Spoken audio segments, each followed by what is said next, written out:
ওজাইভের ক্ষেত্রেও আমরা ওই শ্রেণী সীমানা 1 সেমি করে ধরেছিলাম। তাহলে এখানে টোটাল কটা শ্রেণী আছে? 1, 2, 3, 4, 5, 6টা। তাহলে আমরা আনুভূমিকভাবে সেই একই 6 সেমি, কারণ আমরা একটা জিনিস বলে দিয়েছি, আকার সুবিধার্থে, ক্যালকুলেশন সুবিধার্থে আমরা আনুভূমিক স্কেল 1 সেমি ইজুয়াল টু, মানে প্রত্যেকটা শ্রেণীকে 1 সেমি করেই ধরব, সেটা যতই থাকে। এখানে যদি 7টা শ্রেণী হতো তাহলে 7 সেমি আঁকতাম, 8টা শ্রেণী হলো 8 সেমি, মানে এক একটা শ্রেণী 1 সেমিতেই দেখাবো। এতে করে কি হয়, আঁকাটা দেখতেও সুন্দর হয় এবং আঁকতেও সুবিধা হয়। তো যাই হোক, একইভাবে আমরা প্রথমেই আনুভূমিকভাবে 6 সেন্টিমিটার দাগ একটা কেটে নেব।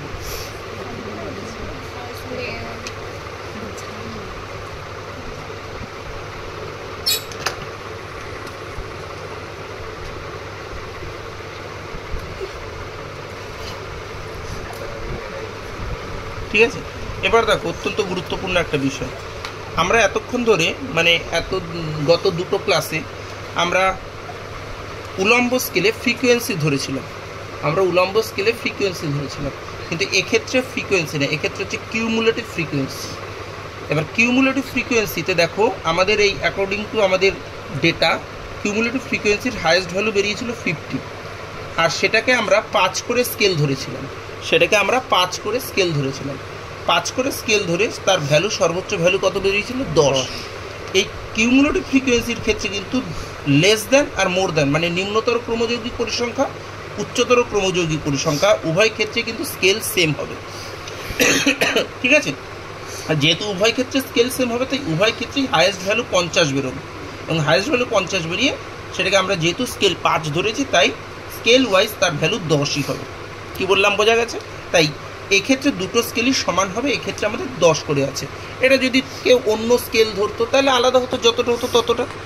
এবার আমরা তাহলে কি করব, দুই দিকেই 10 সেমি করে একটা দাগ কেটে নেব।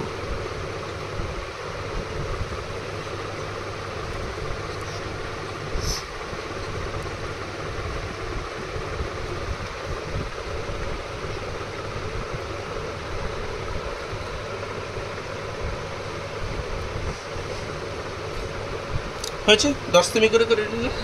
আচ্ছা, এবার আগে আমরা লেখার ঝামেলাটা মিটিয়ে নিই। একইভাবে এই নিচে যেরকম আমাদের এতক্ষণ পর্যন্ত আমরা ক্লাস বাউন্ডারি ধরেছিলাম, এক্ষেত্রেও আমরা ক্লাস বাউন্ডারি ধরেই করব। ক্লাস বাউন্ডারি কত ছিল? 0.5 থেকে 10.5। ঠিক আছে, তাহলে এক্ষেত্রে হচ্ছে 0.5 থেকে 10.5, 20.5, 30.5।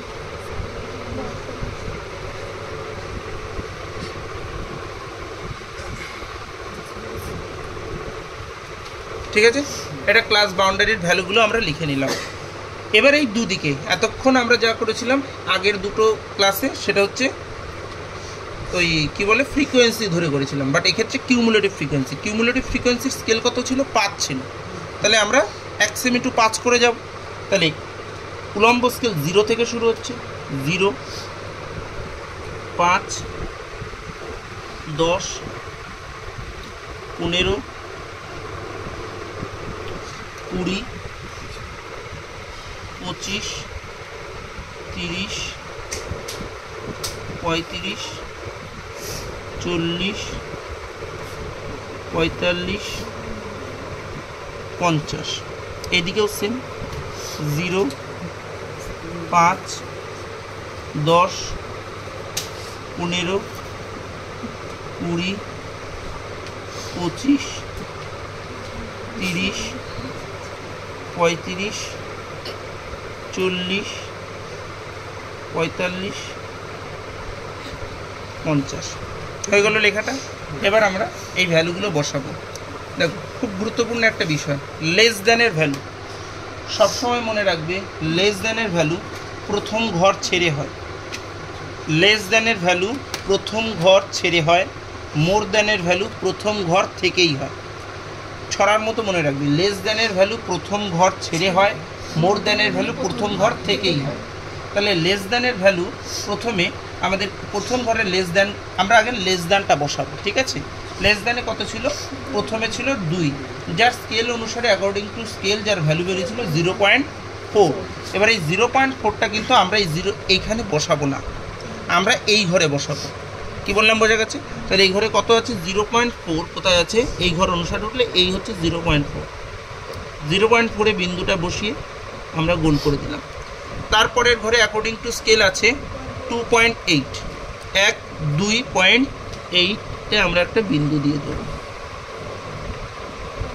তারপরে আছে 5.6, 1 2 3 4 5.6। আচ্ছা, তারপরে আছে 8.2, 1 2 3 4 5 6 7 8, 8.2।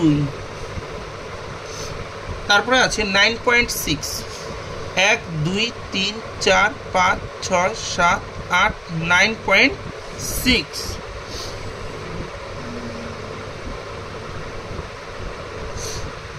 আর লাস্টেরটা অবশ্যই 10-এ গিয়ে শেষ হবে, এটা সবসময় এখানেই শেষ হবে। এটা যদি এখানে শেষ না হয় তার মানে তোমার অঙ্ক ভুল আছে ক্যালকুলেশনে। আচ্ছা, এবার কি মোর দ্যান? আচ্ছা, মোর দ্যানটা বসানোর আগে আমরা এগুলোকে আগে জুড়ে নেব, কারণ দুটো বসিয়ে দিলে গুলিয়ে যাবে এটা কোনটা কোনটার সাথে কোনটা। এবার দেখো, এটা আমরা পরপর জুড়ে দেবো। এখানটা ধর একটু, প্রথমের বিন্দুর সাথে আমরা 0-কে ডটেড লাইন দিয়ে জুড়বো। এটাকে যদি কেউ মনে করো আমি জুড়বো না, নাও জুড়তে পারো, কিন্তু জুড়ে দিও ডটেড লাইন দিয়ে।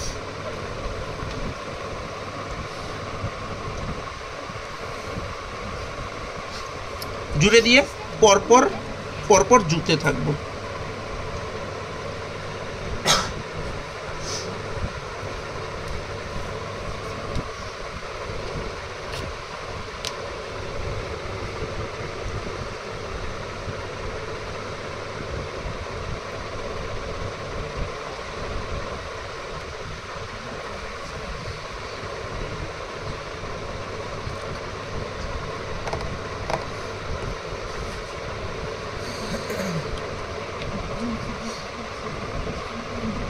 হয়েছে?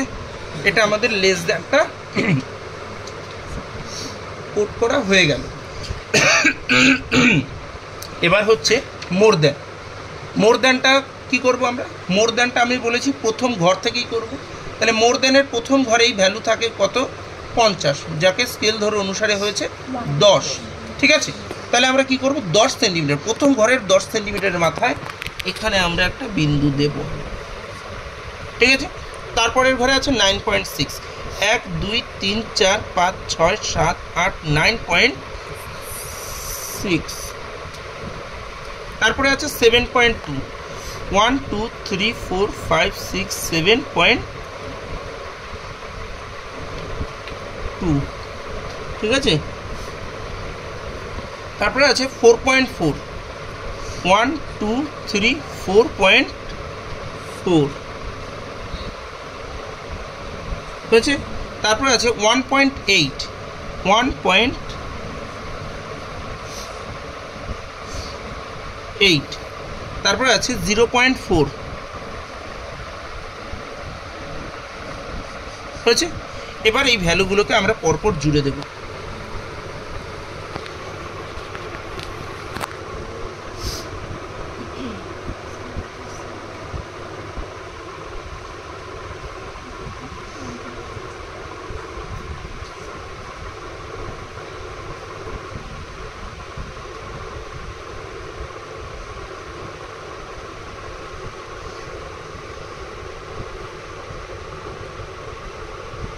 আচ্ছা, লেস দ্যানের ক্ষেত্রে যেরকম প্রথম জায়গাটা আমরা ডটেড লাইন দিয়ে জুড়েছিলাম, মোর দ্যানের ক্ষেত্রে লাস্টের ভ্যালুটা আমরা ডটেড লাইন দিয়ে জুড়ে দেব।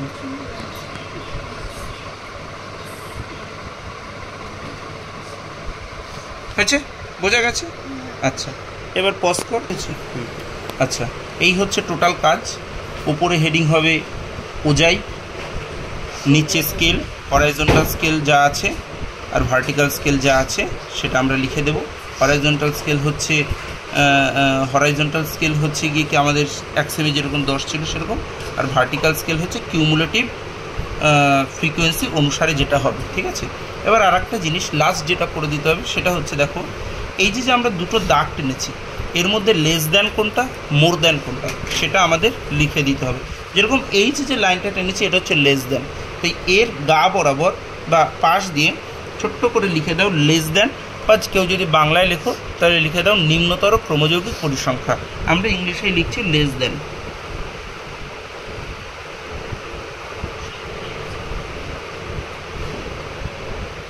ঠিক আছে, একইভাবে এই রেখাটা হচ্ছে মোর দ্যানের, তাই এর গা বরাবর বা পাশ দিয়ে লিখে দাও মোর দ্যান, আর বাংলায় লিখলে উচ্চতর ক্রমযৌগিক পরিসংখ্যা।